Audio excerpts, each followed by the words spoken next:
தந்தை, மகன், தூய ஆவியின் பெயரால் ஆமென். யோவான் 20:1. வாரத்தின் முதல் நாளன்று விடியற்காலையில் இருள் நீங்கும் முன்பே மகதலா மரியா கல்லறைக்கு சென்றார். அன்பார்ந்தவர்களே, ஆண்டவர் இயேசுவை கல்லறையில் வைத்திருக்கிறார்கள். ஆண்டவர் இயேசுவின் மீது மகதலா மரியாவுக்கு எவ்வளவு அன்பு இருந்திருக்கிறது பாருங்கள். அன்பின் உச்சம் எவ்வளவு இருக்கிறது பாருங்கள். கல்லறைக்கு எல்லோரும் செல்ல அஞ்சுவார்கள். பகலில் கூட கல்லறைக்கு செல்ல அச்சப்படுவார்கள், பயப்படுவார்கள். ஆனால் இருள் நீங்கும் முன்பே தன்னுடைய தலைவரை, போதகரை சந்திப்பதற்காக மகதலா மரியா கல்லறைக்கு செல்லுகிறார். கல்லறையின் வாயிலில் நின்று கொண்டிருக்கிறார். ஆண்டவரின் மீது அளவு கடந்த அன்பு வைத்திருந்ததனால் அவர் பகல் இரவு என்று பாராமல் கல்லறையின் வாயிலில் நின்று கொண்டிருக்கிறார்.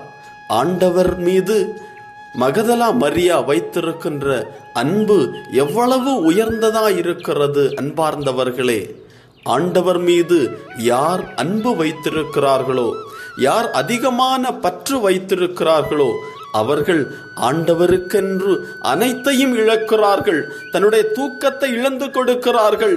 ஆண்டவருக்கென்று தன்னுடைய உடல் சுகத்தை இழந்து கொடுக்கிறார்கள். தன்னுடைய நேரத்தை இழந்து கொடுக்கிறார்கள். ஆண்டவரின் மீது அன்பு வைத்திருக்கிற ஒருவர் தன்னுடைய வாழ்வு முழுவதையுமே அவருக்காய் இழந்து கொடுக்கிறார். நம் வாழ்வை அர்ப்பணிப்போம். ஜெபம். ஆண்டவரே, என்னுடைய வாழ்விலே உம்மீது அதிகமான அன்பு, அக்கறை வைத்திருக்க வேண்டும் என்று விரும்புகிறேன். ஆண்டவரே, எல்லா நிலையிலும் உம்மோடு நெருக்கமாக இருக்க வேண்டும் என்று ஆசைப்படுகிறேன். ஆண்டவரே, என்னுடைய பலவீனத்தின் காரணமாக, என்னுடைய இயலாமையின் காரணமாக, என்னுடைய சோர்வின் காரணமாக பல முறை அதை மறந்து போகிறேன், விழுந்து விடுகிறேன்.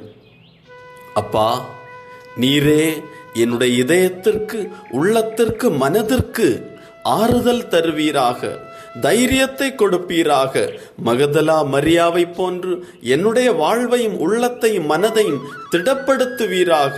உமக்காக எந்நேரமும் எப்பொழுதும் இடைவிடாமல் உம்மை பின்பற்றி நடப்பதற்காக, உம்மை பற்றி நிற்பதற்காக, உம்மோடு நெருக்கமாக இருப்பதற்கான வரத்தை எனக்கு தருவீராக. என் வாழ்வை உமக்கு அர்ப்பணிக்கிறேன். ஆமென்.